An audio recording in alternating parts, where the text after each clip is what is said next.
जय श्री कृष्णा। स्वागत है आपका सभी का हमारे चैनल पे। तो आज एक बहुत ही रोचक जानकारी आपको देने जा रहे हैं जो ज़्यादातर लोगों को पता नहीं है। तो बात करते हैं राम भगत हनुमान जी के बारे में। तो आपको सुन के बहुत ही अच्छा लगेगा और अच्छा लगे तो ज़रूर से शेयर कीजिए। तो बने रहिए लास्ट तक। तो क्या आप जानते हैं कि हम सभी को पता है कि हनुमान जी ने शादी नहीं की थी। सभी को पता है हनुमान जी ब्रह्मचारी थे। तो भी किसी को पता है या नहीं है हनुमान जी ने शादी की थी। जी हाँ, आप बिल्कुल सही सुन रहे हैं। हनुमान जी ने शादी की थी। तो उनके बारे में आपको पूरा बताएंगे कैसे की, शादी करने का क्या कारण था, अगर ब्रह्मचारी थे तो उन्होंने कैसे शादी की, और शादी भी की थी और हनुमान जी के पुत्र भी था, वो भी आपको बताएंगे। तो हनुमान जी के पत्नी का क्या नाम था, कैसे उनका विवाह हुआ था, ये सभी जानकारी आपको देंगे। तो बने रहिए हमारे साथ में और चैनल को लाइक सब्सक्राइब ज़रूर कीजिए। ऐसी और नई नई जानकारी आपके बीच में हमेशा आती रहेगी। जब ये जानते हैं हनुमान जी ने कभी विवाह नहीं किया और न ही उनकी कोई पत्नी है, हनुमान जी ब्रह्मचारी है, लेकिन उनका एक पुत्र भी है जिसका नाम भी आपने सुना होगा, मकरध्वज उनका नाम है, जो कि उनके पसीने के एक बूंद से जन्मा था। परंतु क्या आप जानते हैं कि हनुमान जी की पत्नी का नाम क्या था और किन परिस्थिति में उनका विवाह हुआ था, विवाह होने का कारण क्या था, आपको पता है क्या?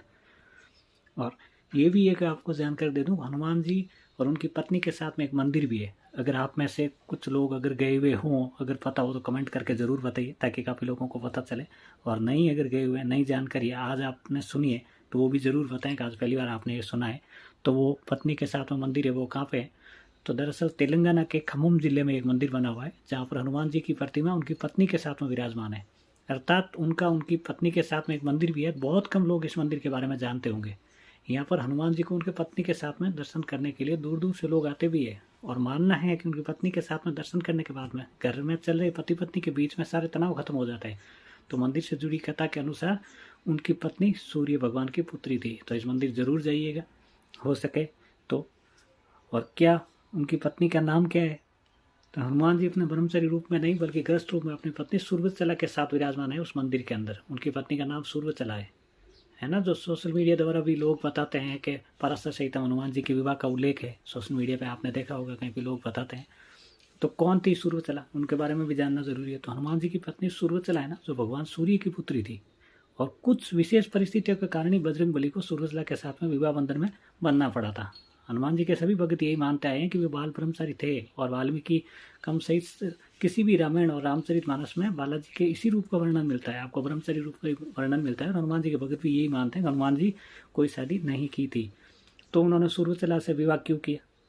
दरअसल हनुमान जी ने भगवान सूर्य को अपना गुरु बनाया था। हनुमान जी के गुरु भगवान सूर्य थे। हनुमान सूर्य से अपनी शिक्षा ग्रहण कर रहे थे, लेकिन सूर्य कहीं रुक नहीं सकते थे, इसलिए हनुमान जी को सारा दिन भगवान सूर्य के साथ साथ उड़ना पड़ता था। और भगवान सूर्य उन्हें तरह तरह की विद्याओं का ज्ञान देते। लेकिन हनुमान जी को ज्ञान देते समय सूर्य के सामने एक दिन धर्म संकट खड़ा हो गया। कैसा हुआ? क्योंकि 9 तरह की विद्या में से हनुमान जी को उनके गुरु सूर्य देव ने 5 तरह की विद्या तो सिखा दी थी, लेकिन अब 4 तरह की विद्या बाकी रह गई थी। तो ऐसे ज्ञान होते हुए कुछ के सिर्फ पति पत्नी शादीशुदा इंसान होता है उसी को दिया जाता है।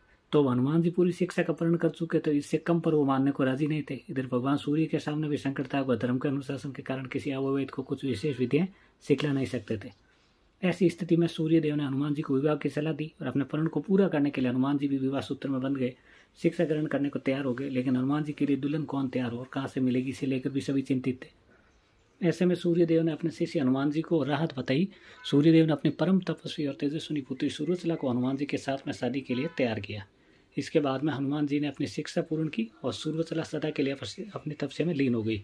हनुमान जी भी बाल ब्रह्मचारी का पालन कर चुके थे, लेकिन कैसे करें, इसलिए शादी का ये हुआ कि शादी करने के बाद सूर्यचला वो अपने तपस्वी में लीन हो गई, तपस्या में चली गई। और हनुमान जी अपना बाल ब्रह्मचारी धर्म भी अच्छी तरीके से निभा लिया था। भले ही शादी के बंधन बन गए, लेकिन शारीरिक रूप से वह आज भी ब्रह्मचारी है।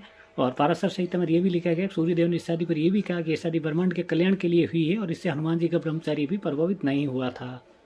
ठीक है, तो कैसे लगी आपको जानकारी जरूर बताइए। अब पवन पुत्र हनुमान जी बाल ब्रह्मचारी थे, तब उनका पुत्र तो कैसे हो सकता है? ये तो आप सभी को मानने वाली बात है कि जब हनुमान जी ने शादी कर ली, ये भी आपने मान लिया, चलो शादी करके वो बाल ब्रह्मचारी भी रह गए, ये भी मान लिया, तो उनके फिर पुत्र कैसे पैदा हुआ? तो उस समय सीता जी की खोज में लंका पहुंचे थे और पकड़े जाने पर ये कथा लंका दहन से जुड़ी। पकड़े जाने पर रावण के दरबार में प्रस्तुत किया गया था। तब रावण ने उनकी पूंछ में आग लगवा दी थी और हनुमान जी ने जलती हुई पूंछ से लंका को जला दी थी। सभी ने आपने देखा होगा सीरियल वगैरह में। तो जलती हुई पूंछ की वजह से हनुमान जी को तीव्र वेदना हो रही थी, जिसे शांत करने के लिए वे एक समुद्र में के जल से अपनी पूंछ को, अग्नि को शांत करने के लिए समुद्र में पहुंचे। उसी समय उनके पसीने की एक बूंद पानी में टपकी, जिसे एक बहुत बड़ी मछली थी उसने पी लिया था। उसी पसीने की बूंद से वो मछली गर्भवती हो गई थी और एक दिन पाताल के असुर राज अहिरावण के सेवकों ने उस मछली को पकड़ लिया। जब वे उसका पेट चीर रहे थे तो उसमें से वानर की आकृति का एक मनुष्य निकला। वे उसे अहिरावण के पास ले गए। अहिरावण ने उसे पातालपुरी का रक्षक नियुक्त कर दिया। यही वानर हनुमान पुत्र मकरध्वज के नाम से प्रसिद्ध हुआ। जब अहिरावण श्री राम और लक्ष्मण को देवी के समक्ष बलि चढ़ाने के लिए अपनी माया के बल पर पाताल ले जाया जाता है, तब श्री राम और लक्ष्मण को मुक्त कराने के लिए हनुमान पाताल लोक पहुंचे और वहां उनकी भेंट मकरध्वज से हुई थी। तो ये है कहानी। तो आपको कैसी लगी जरूर से लाइक शेयर सब्सक्राइब कमेंट जरूर कीजिए। हमारे चैनल पे बने रहिए हमेशा और आगे से आगे इसको शेयर कीजिए और ज़रूर बताइए। तो हनुमान भक्त है तो जय श्री राम बोल दीजिए कमेंट के अंदर। जय श्री कृष्णा, जय श्री राम।